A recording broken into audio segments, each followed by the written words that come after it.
So the big question is this: what is life like on tour when you're playing professional golf? Sometimes it's good and sometimes it's tough.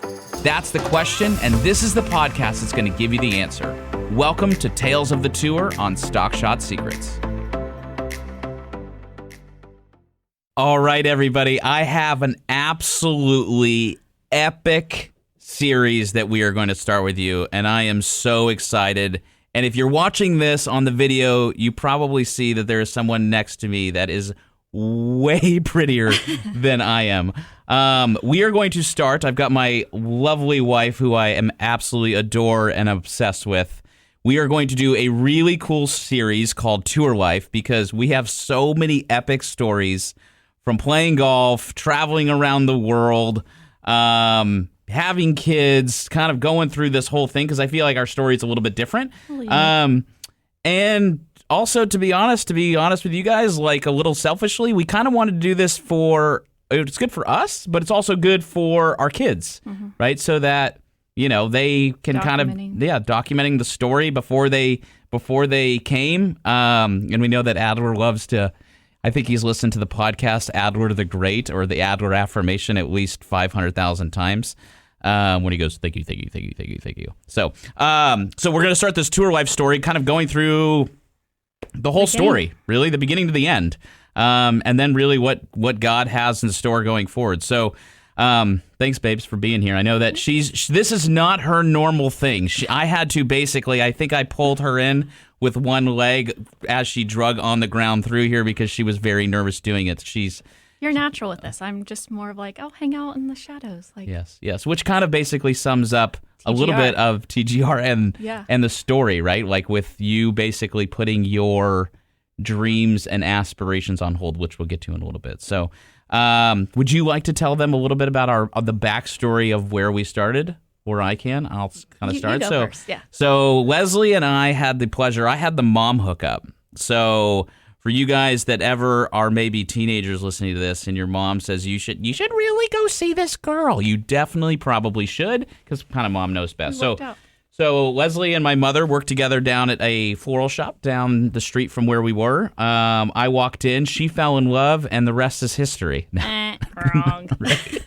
It took a week. Right, it took a week. She had to, so basically I went in, asked you out, that was on the Wednesday before Thanksgiving? It was the day before Thanksgiving, and I'm standing at the floral counter with your mom. Yep. And white shirt, purple flower in your hair. Yeah. And which is amazing, as a side note, just from, because it is a little golfy, how you create memories from moments in your life of high emotional value. Yeah. That's like how you create a memory. And it's amazing that I still remember the flower you wore, and because there was so much emotion, because my heart rate was probably feeling like your heart rate right now. Nervous. So standing there, and I'm with your mom and like 5 other ladies behind this counter, and they all knew that your mom and I wanted to meet, or your mom wanted you and I to meet. So and I walked in, you go, this guy's shorter than I am. Terrified. No, I'm not shorter than you are. So he walks in with his buddy, walks in with his buddy and introduces himself, and I was like, this is so awkward. I have all these gals watching us meet for the first time after 2 years of your mom talking about this. Yes, and then, which is kind of crazy that you were at my house before I was, like, you had come over to Christmas parties for a Christmas party, and I wasn't there. And you weren't there, and your mom wanted me to meet you. Yep. And I was like, sorry, I have to go. I have a boyfriend. Right. I got to get out of here. Right. So it was 2 years in the making. Finally, we met. You left that day, and then you came back later on, or did I went to the mall, and then my buddy was like, "Bro, I couldn't stop talking about you." And he's like, "You're going back." I was like, "That's kind of psychotic." He goes, "Perfect." And I go, "Okay." So then I went back and I asked you out, and then I called you, and you go. You called me the day after Thanksgiving, right? And you're like, "Hey, let's go to lunch," and I was like, "I'm sick," and I really wasn't. Right. We ended up having lunch the next week. Right. Went to a little local place. The rest is history. So then I go to Seton Hall. Kind of go. We'll kind of give the fast forward thing to kind of get into some of these tour stories as we go on, because they're really funny.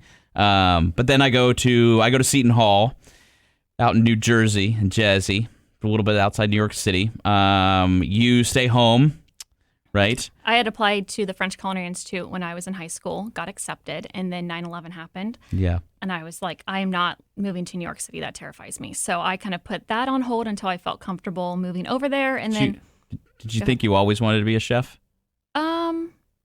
Did it all start with Green Bean Supreme? It did. That was when I was in high school with that. But I wasn't little. I wasn't little. Green Bean Supreme was nothing special, but my mom and dad obviously thought it was. So yeah, that started in high school. Yeah. But I wasn't like little and thinking I want to be a chef. That wasn't your goal. Yeah. So like Rennie's goal is to be a mommy. Exactly. And her dream car is we have our youngest daughter. If you ask our youngest daughter, who's 6 currently, and you go, "Hey, sweetheart, what do you want to be? Or what kind of car you want?" She goes, "I just want a minivan." My dream car is a minivan. What do you want to do? So the doors open up on the side and they don't hit the other car. I'm like, oh, smart. Right. But so finally I head over to the East Coast because now you're over there. And I'm like, okay, it's safe. Right. I lived in Brooklyn Heights for a while. It was like some of the best times of our lives. We had a good time over there. You're about an hour away. Hey, guys, I hope you are enjoying this episode of the Stock Shot Secrets podcast. If you are enjoying it, be sure to like this episode. Be sure to subscribe so you can always see when they're coming out.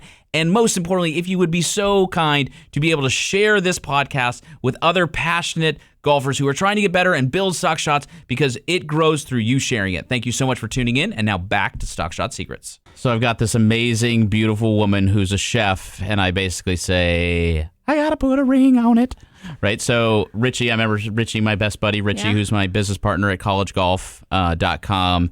You know, I'm like, I want to move to Scottsdale. We didn't want to live together before marriage. He's like, listen, dude, you're not doing anything better than that. So you need to put a ring on it. So I graduate, turn pro, and get engaged in a weekend, which would probably be fair to say that sums up my entire personality, which is go faster, go more. Here's a little tiny idea.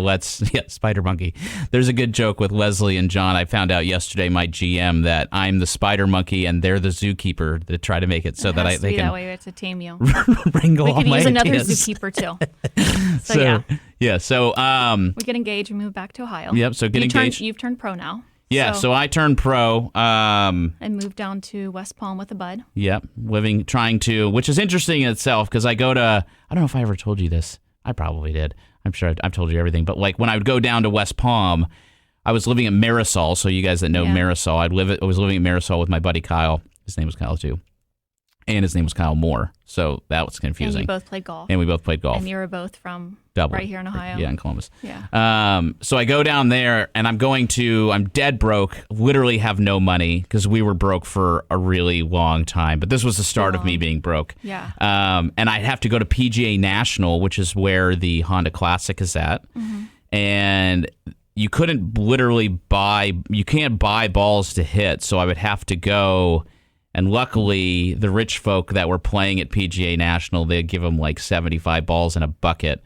So I would have to sneak on. I'd walk across the street from Marisol. You broke rules. Yeah, imagine Always that. The rule breaker. Yeah, love breaking rules. So, but I'd go there and basically take the ball and then create my own buckets and then hit. And then when the range would clear out and the starter left, I would then go sneak on to Champions. I think I knew that. Yeah, and that was my way of getting better to play. Which, it worked for a while. Out. So then we go. So now we start entering tour life. You come back home. We get married. Yeah. Get married. Go on our honeymoon. No. We still have the Governor's Open. Oh, I have my first professional event. This was September 2008. Yeah. So the first event. So Leslie, how many rounds of golf have you played, sweetheart? I've played 1 hole. 3 holes. And I was just there to drive the cart. And you're not really an athlete growing up? No, I was a cheerleader. I have no interest in sports. I have no interest in golf. I love watching Kyle play, but I have absolutely zero interest in golf. Right. Like, So I just don't. Don't care. I don't care. Sorry. So we go to this Governor's Open. I'm like, oh, sweetheart, come down to Kentucky. It's called the Governor's Open. It's going to be amazing. And I'm like, oh, I'm going to be a golfer's wife. Right. Although we were engaged at the time. Right. So we're engaged. We go down there. And it's actually interesting because I went down there and I remember warming up in the rain because the course didn't have a driving range. And I went onto the range, and it was the first time in my life, which is a little bit of golf. I know you don't want to. She definitely, folks, does not want to talk about golf, but I have to say a little bit about this. It was the first time I actually was in a warm up before a tournament, and I filmed my swing, and I was able at that point to film my swing and go, oh, like I can see what I need to do, and I made some changes. And I bet that's right here on this computer. I have our ancient computer. So if you guys are watching, you guys can see a computer here it weighs 20 pounds. I think it was the first Mac that was ever created in 1906. All of our pictures are on this from tour life that were chatting about, but yes, because I can't get him off this computer. But I'm sure that video's on here. Probably. So she drops me off because I go, hey, you want to come watch? And she goes, no.